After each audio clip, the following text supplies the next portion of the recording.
तापमान 50 के नज़दीक जा रहा है, सब गर्मी को देखते हुए क्या व्यवस्था की गई? देखिए, गर्मी को देखते हुए पूरी तरह से चाक चौबंद व्यवस्थाएं हमने की है। आज भी एक बहुत बड़ी मीटिंग मेरे स्तर पे की गई है, जिसमें बूंदी जो हमारे कोटा के हैं सभी इंडस्ट्रियल एसोसिएशन लोग, व्यापार मंडल और सभी संस्थाएं आए हैं और आगे बढ़कर उन्होंने पहल करी है कि दोपहर को 12 बजे से लेकर 3 बजे तक गैर छायादार क्षेत्रों में किसी वर्कर से काम नहीं कराया जाएगा और 4 जगह जहां मजदूर हमारे लोग भाई लोग इकट्ठे होते हैं वहां पे छाया की व्यवस्था, पानी की व्यवस्था और छाछ लस्सी की व्यवस्था की जाएगी। ये बहुत बड़ा उनका सहयोगात्मक रवैया है। हमने उनको एक जगह लाके ये व्यवस्थाएं कराई हैं।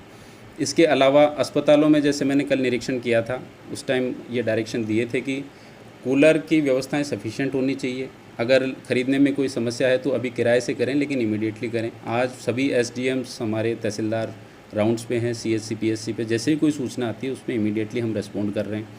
पक्षियों और पशुओं के लिए भी हमने व्यवस्थाएं करी है। गौशालाओं के आज इंस्पेक्शन हुए हैं, पीने के पानी की पूरी व्यवस्थाएं हैं। हमारे रेलवे स्टेशन, एमबीएस और इनके ऊपर नगर निगम के माध्यम से छाया और पानी की व्यवस्थाएं कल शाम को हमने इंश्योर कर दी थी और उसकी वजह से सारा जो गर्मी तो नो डाउट है, इस बार रिकॉर्ड तोड़ गर्मी आप सभी जान रहे हैं, लेकिन कोशिश कर रहे हैं कि आमजन को किसी तरह की इसमें परेशानी ना उठानी पड़े। अन्य राज्य से देखिए, बाहर रात जो गर्मी के दिनों में और सर्दी के दिनों में जो व्यवस्थाएं होती है, जैसे मैंने बताया बस स्टैंड पे भी आज मीटिंग में ये बात हुई है कि रोडवेज में कोई व्यक्ति आ रहा है तो वो बैठा था उस टाइम, हो सकता है वहाँ इतनी गर्मी ना हो, लेकिन वो यहाँ आएगा और गर्मी में है, तो हमने वॉलंटियर्स के माध्यम से कोशिश कर रहे हैं कि कल से उनको पानी और छाछ की व्यवस्था निःशुल्क बस के अंदर ही करवा दी जाए ताकि उनको किसी तरह की समस्या ना हो। इसके अलावा हमारी इंदिरा रसोई, वो जो हमारी अन्नपूर्णा जो रसोई है, उसके माध्यम से खाने की व्यवस्था हम कर रहे हैं। इसके अलावा भी कोई ऐसी परेशानी वाली बात नहीं है। छाया की और पानी की व्यवस्था भी की गई है। सर, आपके द्वारा नो डाउट बहुत बढ़िया काम किया गया है, पर लाइट की व्यवस्था क्या करेंगे? आप कूलर लगा देते हैं, लाइट ही नहीं आ रही शहर में। देखिए ऐसा है कि लाइट के लिए भी रेगुलर हम मॉनिटरिंग कर रहे हैं। जितनी समस्याएं आ रही है रेगुलर उनकी मॉनिटरिंग की जा रही है।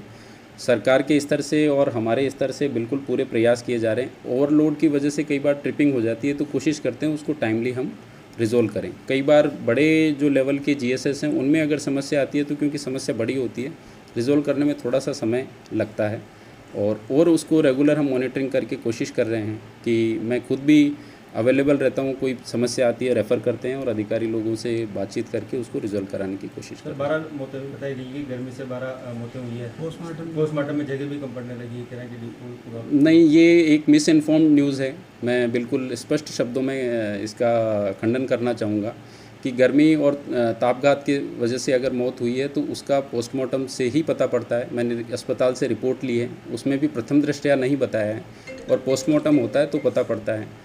और दूसरी बात है कि जब तक पोस्टमार्टम नहीं हो जाता तब तक कुछ भी कहना उन पे जल्दबाजी है। अस्पताल ने कहा है कि उनका एवरेज ही 6 से 8 बॉडीज़ आती है, क्योंकि बड़ी जगह है, आसपास में कहीं से भी व्यक्ति यहाँ आता है, तो उस एवरेज के हिसाब से है। फिर भी पोस्टमार्टम रिपोर्ट आ जाने दीजिए, उसमें क्या तथ्य सामने आते हैं उसके हिसाब से। एवरेज से ज़्यादा बॉडी मिल रही है आपको, क्या आशंका कैसे जता रहे सर? मौत का कारण प्रथम दृष्टया आप क्या मानते हैं? एवरेज से ज़्यादा नहीं 24 घंटे 5-7 मिली। देखिए ऐसा है, अस्पताल बता रहा है 6 से 8 बॉडीज़ आ रही है। मैंने अभी, आप तो इनिशियली आए हैं, जो उनकी रिपोर्ट आई है हम उसके आधार पे बात कर रहे हैं।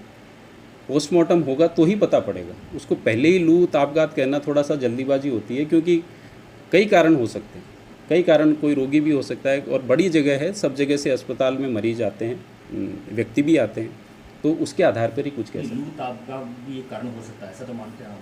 क्योंकि गर्मी है। देखिए मैं ये कह रहा हूँ कि कोई भी बात कहना, बीमारी कहना, लूप तापघात कहना, सब कुछ जल्दबाजी है जब तक पोस्टमार्टम से कंफर्म नहीं हो जाए। पोस्टमार्टम से कंफर्म होगा तो ही मैं आगे बात कर पाऊँगा। जिला प्रशासन अभी कोई मौत नहीं माना गर्मी से? जब तक की रिपोर्ट नहीं आ जाती तब तक ऐसी कोई हमारे पास है नहीं। इसकी बाकायदा जब भी कोई डेथ होती है तो उसकी हीट स्ट्रोक की ऑडिट होती है। ऑडिट में डिटेल्ड उसका एनालिसिस होता है, वो होता है, उसके बाद ही अनाउंस करते हैं। जैसे कि आपको ध्यान है, 3 दिन पहले एक रामगंज मंडी एरिया से एक व्यक्ति को लाया गया तो उसका हीट स्ट्रोक बताया गया। जब उसकी डेथ ऑडिट हुई तो पता हुआ कि वो हीट स्ट्रोक से नहीं था, वो ऑलरेडी बीमारी उसको थी।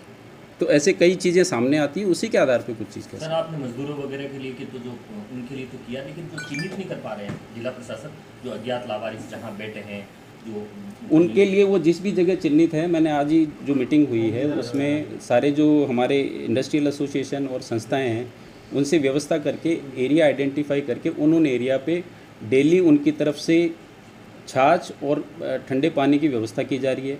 जो हमारे कुछ लोग जो बाहर काम कर रहे हैं उनको मैंने मोटिवेट किया है कि जन सहयोग से छाता इत्यादि भी वितरित करें।